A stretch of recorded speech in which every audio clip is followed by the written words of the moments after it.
So sits across and I'm all excited. Hey, so-and-so.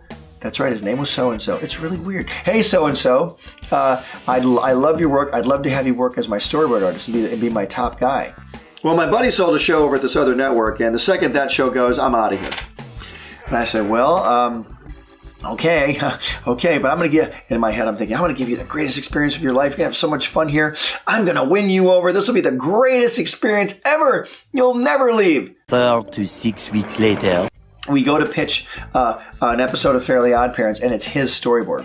So I'm all excited. I've got about 8 people on the crew at this point, and so we put the storyboard up on the wall. It was by this guy, Mr. Arms Folded. We'll call him Mr. Arms Folded. So Mr. Arms Folded puts the board up on the wall, and I look at it, and it was the worst storyboard I've ever seen in my life. It was poorly drawn, poorly staged, no backgrounds in some of the scenes. The characters were poorly drawn. They weren't on model. They were different sizes. Like Timmy was bigger than Dad in some scenes, and like things like that. It looked like and I'm not kidding. It looked like he drew it with his left hand. He was a right-handed guy, but he drew or whatever hand he drew with. It looked like he drew it with his opposite hand that he couldn't draw with. Right. Some of the pages even had like coffee stains on them and things. It was just a very disrespectful storyboard. And the thing was, I knew this guy had the talent to do this, which is why I hired him in the first place. I was like, wow, he's got the talent to do this. And he chooses to give me this. And I don't understand why to this day. I don't know what ever happened between me and this person. I don't know what I honestly can't think of what happened. And it was almost like a challenge. It was almost like he was defying me, like a challenge to me, like, there you go, I'll show you. And what I didn't understand was I was employing this person. I was employing them and paying them, and then they chose to behave that way. And I got to confess again, I was really hurt. I was really hurt by this person. It really hurt my feelings that he would do this. And so what happened was I had no choice. I had to go back in and redo that entire storyboard. He already had 6 weeks to do it. I had an extra week of checking where I had a week to check the storyboard. So in that week I had to redo a 6-week project in 1 week. So I'm up all night. I can't go home. When I'm at home with my family, my girls are really little. I'm having to take time on this storyboard that this person was supposed to do. He's still getting paid. He comes by my office one day while I'm in there furiously fixing his storyboard. He says, hey, can I have a raise?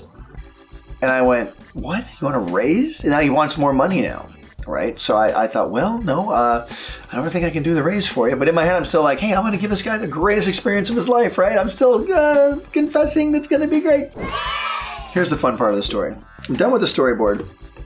I'm finishing it up, and I really like the way it came out. I fixed everything, and I made it the way it should have been. And I really learned a lot from that storyboard because it taught me even more, not only how to fix people's storyboards, but how to draw my own show even better. I'd already been drawing it, but it showed me how to even draw things better in a storyboard form.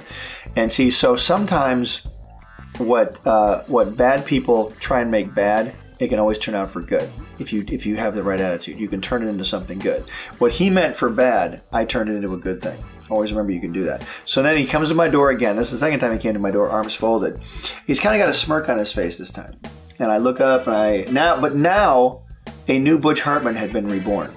So he goes, hey, and I went like this. I went, what? He goes, my friend sold his show. I think I'm going to be leaving. I said, oh, really? When are you leaving? He goes, today. I said, today? You're supposed to give me a 2-week notice. He goes, no 2-week notice. I'm leaving today. I said, okay. And I took my pencil and I put it down. I said, all right, great.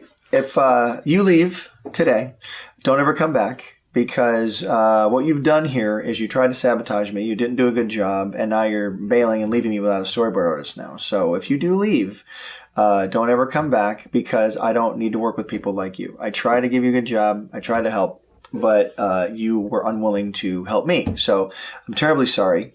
We can't have this work out anymore. And he went, all right, see you later. And he walked away, but he kind of looked at me like, who's this new Butch Hartman? And he walked away, and I've never worked with the person again. I've never seen him again. And I don't know how his career turned out. Really couldn't tell you. But what the confession of this whole story is here's what I've learned.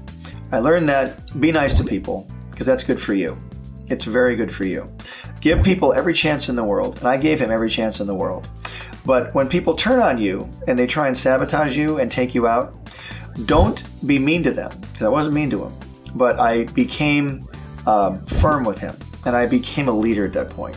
So you can stay an artist, and that's great. I admire all of you for doing that. I'm one of you. I know what that's like. But there's going to come a time where you guys become leaders, when you step out of your little cocoon and you've got to take on a challenge that you didn't think you were ready for.